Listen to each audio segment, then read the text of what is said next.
In the VR MMORPG Gun Gale Online, people watch as the top players speak on an MMO panel about the upcoming tournament, when a player, boasting about having real power, shoots the player on a TV airing the broadcast.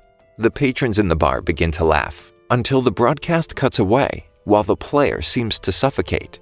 There's a mask covering the shooter's face. He calls the weapon and himself Death Gun. In the real world, Kazuto and Asuna meet up for a date 1 year after the SAO incident. They talk about how the only difference separating their world from the vast array of new virtual ones is merely the amount of data. Someday, AR might be advanced enough to revive Yui in real life. Kazuto meets with the first person who visited him in the hospital, the head of the government's VR division, Kikuoka. At a cafe, they discuss this strange occurrence of 2 top GGO players dying of heart failure. They both agree it isn't possible to stop a heart from in-game bullets. He convinces Kazuto to investigate in-game. Meanwhile, Sinon, a sniper playing GGO, picks off targets, alluding to how much easier it is to pull a virtual trigger. Using a special rifle, Hecate, a reward for killing a boss solo, Sinon hunts other players in a group, hitting the first target, an instant kill. But the party of monster hunters has a new member this time, covering their equipment with a cloak. They're moving slower than usual.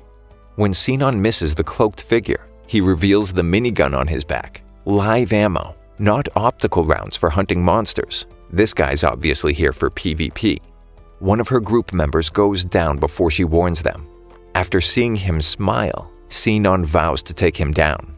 Dine, the party leader, would rather log out than face him, but Sinon says she only needs them to distract him for 3 seconds. Dine ends up sacrificing himself, but not before going out with a bang, taking 2 of them with him. She finds a new vantage point, but the hired gun spots her before getting a shot off. Taking a page out of Dine's book, she leaps from the window, directly into his line of fire. She loses a leg getting close enough to put one between his eyes, glad she could wipe the smile off his face. She takes off her ammosphere and tries to make a gun with her hand, still not quite able to. She says she needs to get stronger. In ALO, Kirito stares at the floating castle, Aincrad, having flashbacks to SAO and Kayaba. He sits up, looking at Asuna. There's something he needs to tell her.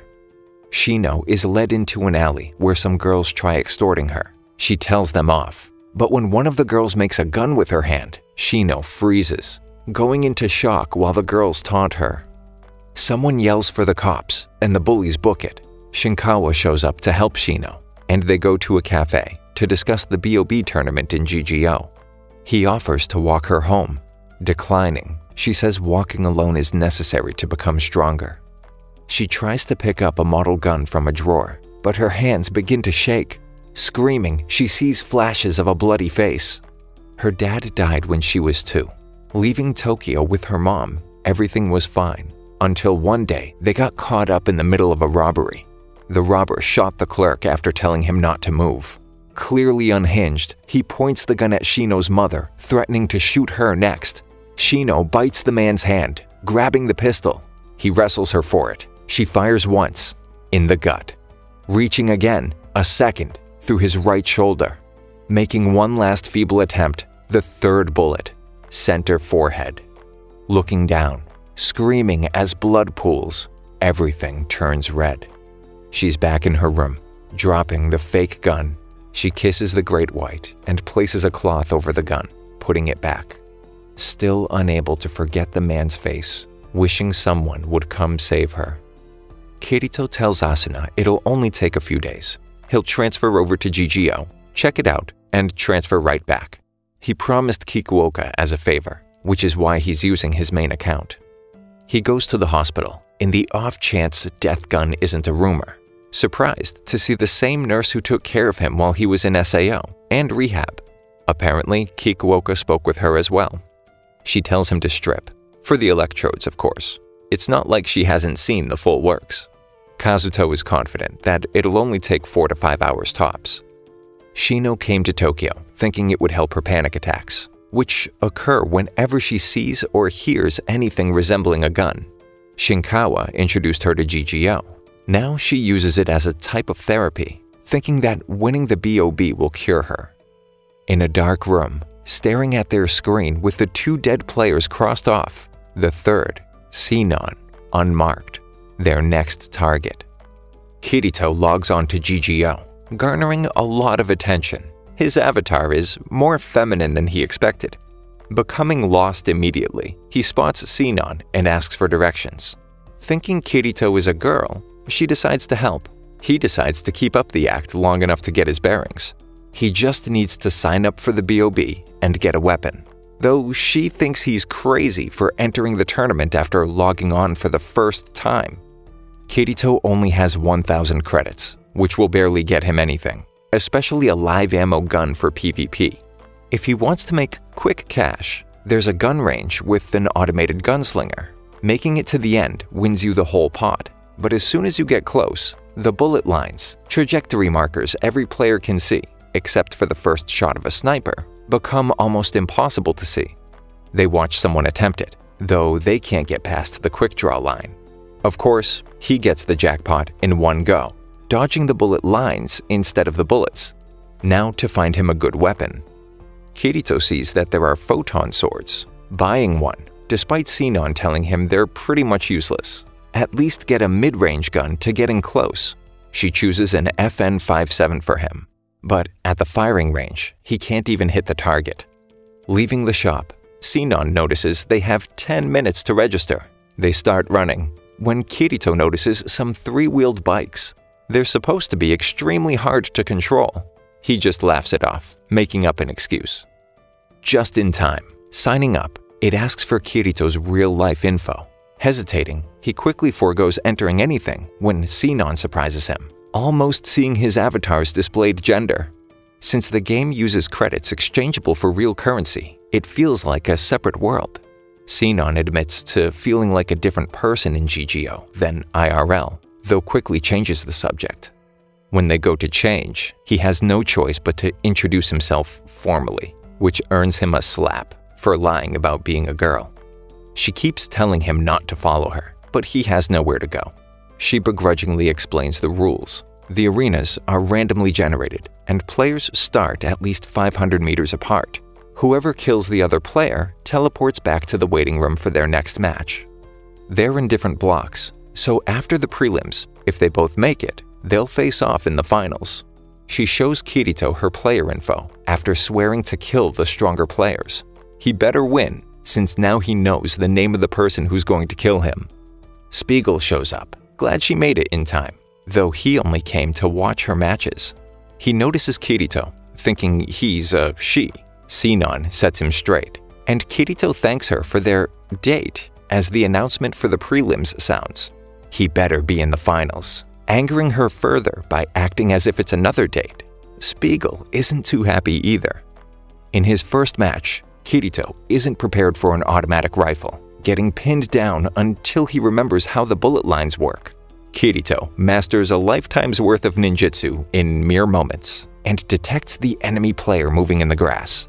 Kirito charges, using his photon sword to deflect the bullets and pierces his opponent's chest before he can reload, winning the match. In the waiting room, Kirito runs into the player calling themselves Death Gun, feeling as if they've met somewhere before, but he can't quite place it. Death Gun asks if he's the real deal, not knowing what he means, asking again while pointing to his name, mentioning his sword skills. Then it hits Kirito. They must be an SAO survivor. But who? Catching a glimpse of their arm, he's completely rattled. It's the Laughing Coffin's emblem. He plays dumb, but Death Gun promises to kill him either way. Kirito has a panic attack, experiencing flashbacks of SAO.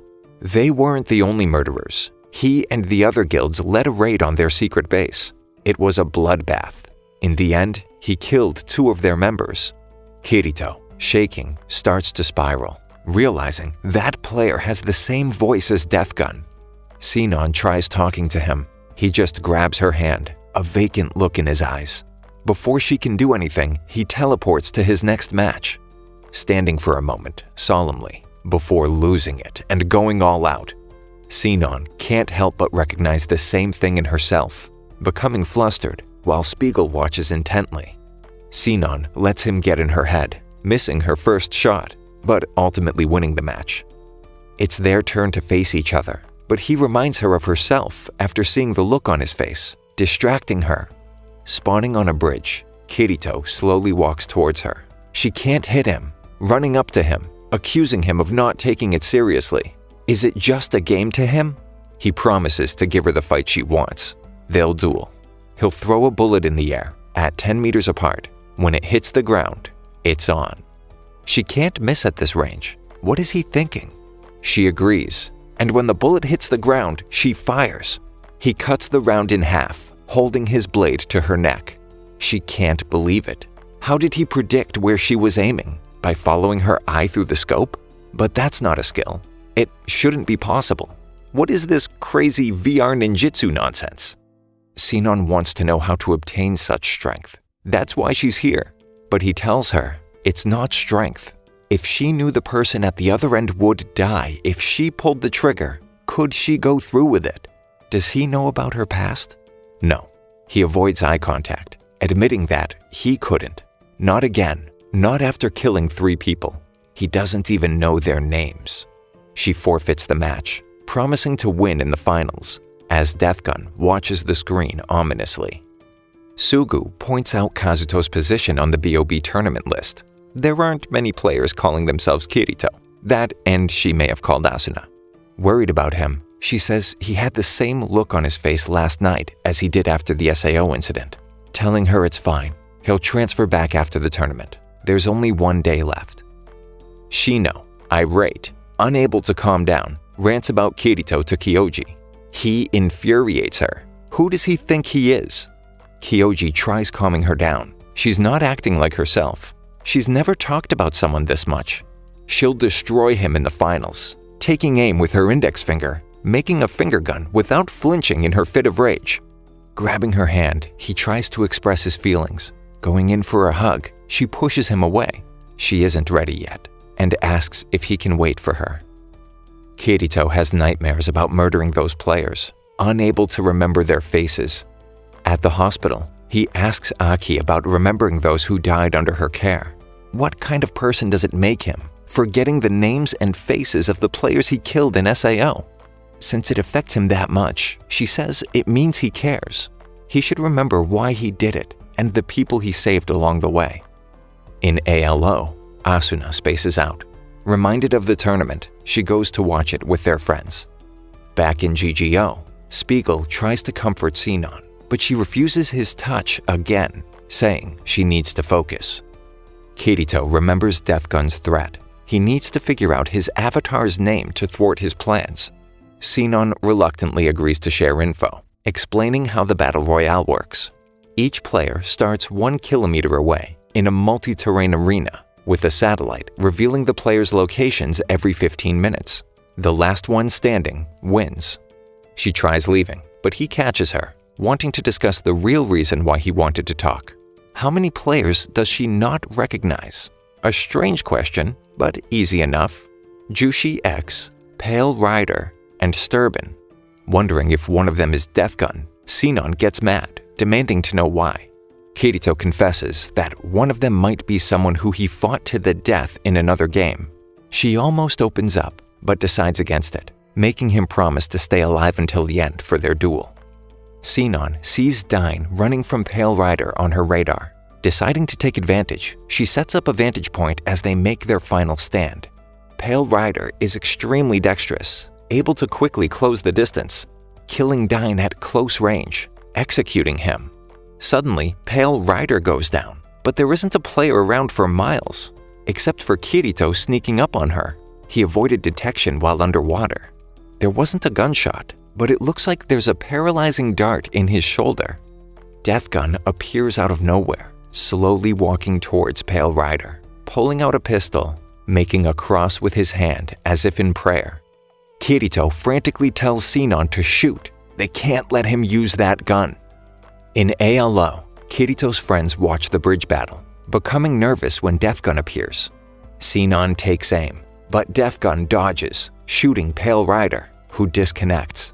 Deathgun announces himself. Klein drops his drink, recognizing the phrase, "It's showtime," as one of the members of Laughing Coffin's catchphrase.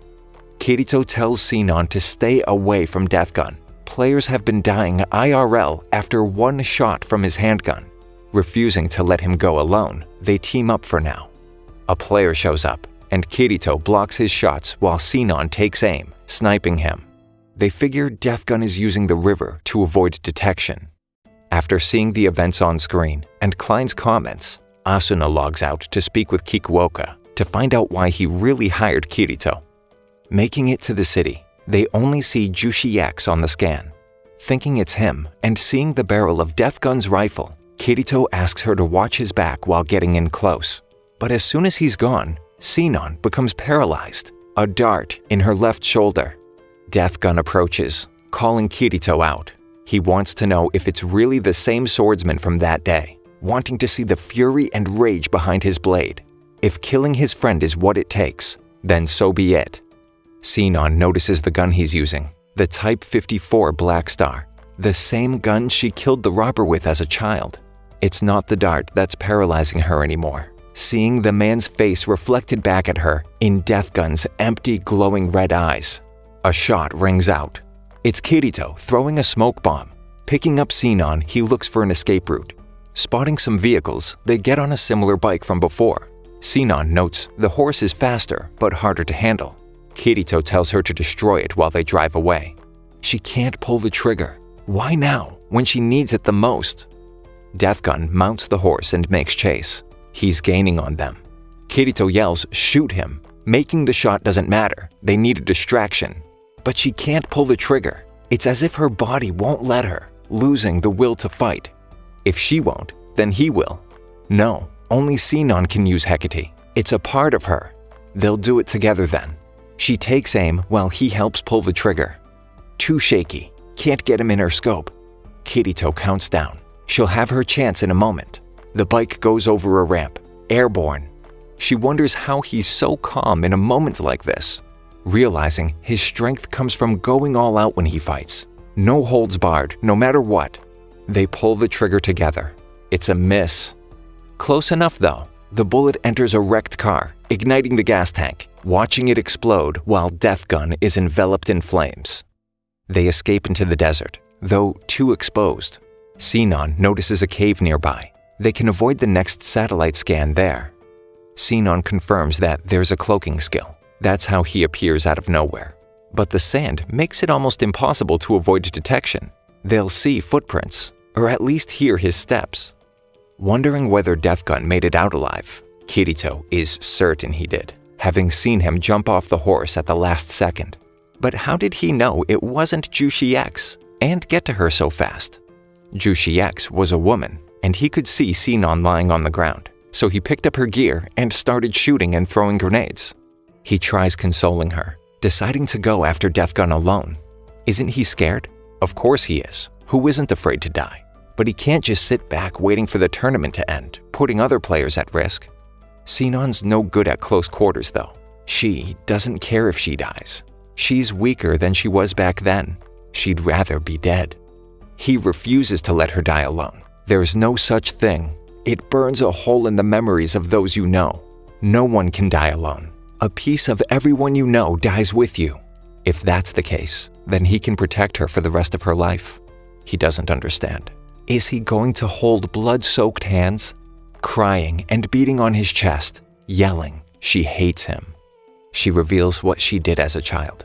When Death Gun was chasing them, she wasn't Sinon. She was that scared little kid. He understands all too well. He's a survivor of SAO, and so is Death Gun. He managed to block it out until he came face to face with him before the tournament. How did he get over it? He admits that he still has nightmares. Seeing their faces, hearing their last words, the only thing you can do is accept it. But right now, there's someone trying to murder them. How does he pull it off though? You can't stop someone's heart by shooting them in-game. Wait a second. Death Gun switched to his rifle when shooting Kirito. So there are rules, or a system he follows.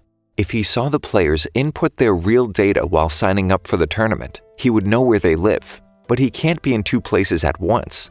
There's an accomplice in the real world. Putting on an act in front of an audience gives him the opportunity to check the time and coordinate with his partner. The victims lived alone, with shoddy locks. Being unconscious, they wouldn't even know. Sinon begins to panic. Her heart rate increases rapidly. She needs to calm down or she'll automatically log out, waking up to someone waiting to kill her. Meanwhile, in ALO, Kikuoka shows up. They demand to know what's happening. Before explaining, Yui lays out all the information about the GGO incidents. It's too late to do anything now. All they can do is watch. Asuna won't accept that, getting Kazuto's location out of him. Kirito calms Sinon down. If there really is someone in her apartment, they need to come up with a plan. They can't kill her if she avoids getting shot, so he'll act as bait. She will lie in wait.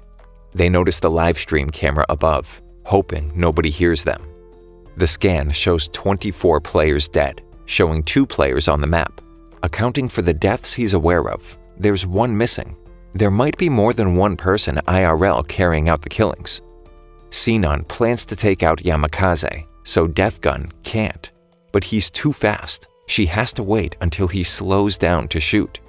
Kirito uses his crazy ninjutsu nonsense from the first round, realizing that focusing on their intent to kill gives him superpowers, apparently.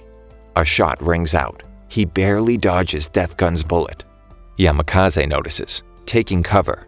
Perfect. Sinon has a stationary target, taking him out. Now that they know the other's location, Death Gun and Sinon have each other in their sights, firing simultaneously. The bullets rip through both of their scopes. It's up to Kirito now. Making a mad dash towards Death Gun, who unsheathes a blade from the stock of his ruined rifle, stabbing Kirito in the shoulder. Asuna arrives at the hospital.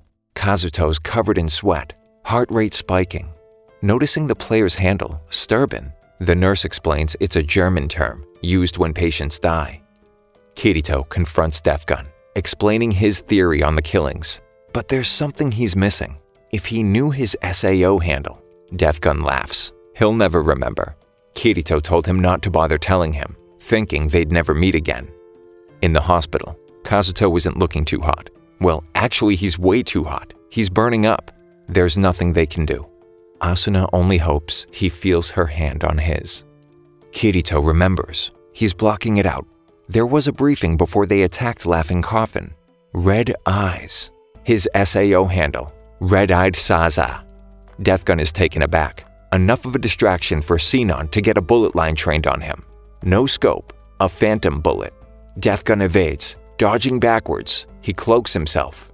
Kirito can't quite reach him, though he still has a sidearm, drawing his pistol, firing a few rounds to stop him from cloaking. Kirito severs him in half at the waist with his photon sword, winning a duel of the fates.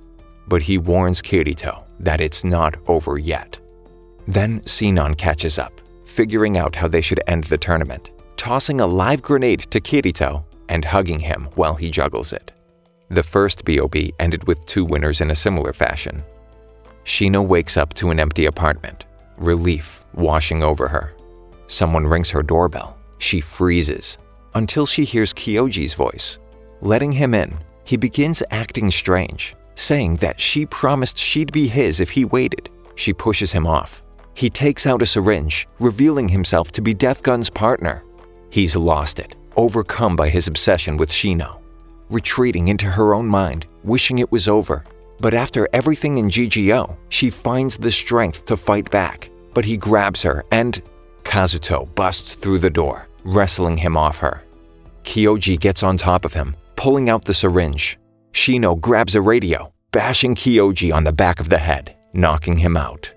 She notices Kazuto still has an electrode from the hospital on his chest, conveniently where the syringe hit. He's fine. Shino stands up to her bullies for the first time, finally able to hold her own in the presence of a gun. She takes it, schooling her on how to use it, though it's only a BB gun. Kazuto and Shino meet with Kikuoka at a cafe. Apparently, Kyoji's older brother was Zexi from Laughing Coffin. He confessed everything. How they used their father's position at the hospital to gain access to the drugs, and meticulously researched their victims. Acting with a second ex-member of Laughing Coffin, It seems like all three left the real world behind, unable to distinguish it from their virtual selves. The third member is still at large, and Laughing Coffin isn't done with Kirito. They give Kikuoka a note, telling Kirito to wait until it's showtime. Kazuto brings Shino to Agil's bar, where she meets Asuna and Liz from SAO. She becomes uncomfortable when he admits telling them about what she did as a kid, but he pleads with her to stay. There's someone she needs to meet. A mother and daughter walk through the back door and sit down. In tears, the mother tells Shino she was working at the post office the day of the robbery. She was pregnant with her daughter at the time. She apologizes for not thanking her sooner. If she hadn't done something to stop the robber, her daughter wouldn't be there to thank her in person. The little girl hands her a hand-drawn picture, thanking her for saving them. Shino breaks down, and Kazuto tells her she has to forgive herself. There was more than one person that day. She can't forget the life she took, but at least she can remember those she saved. Thank you for sticking until the end. Subscribe for more videos like this.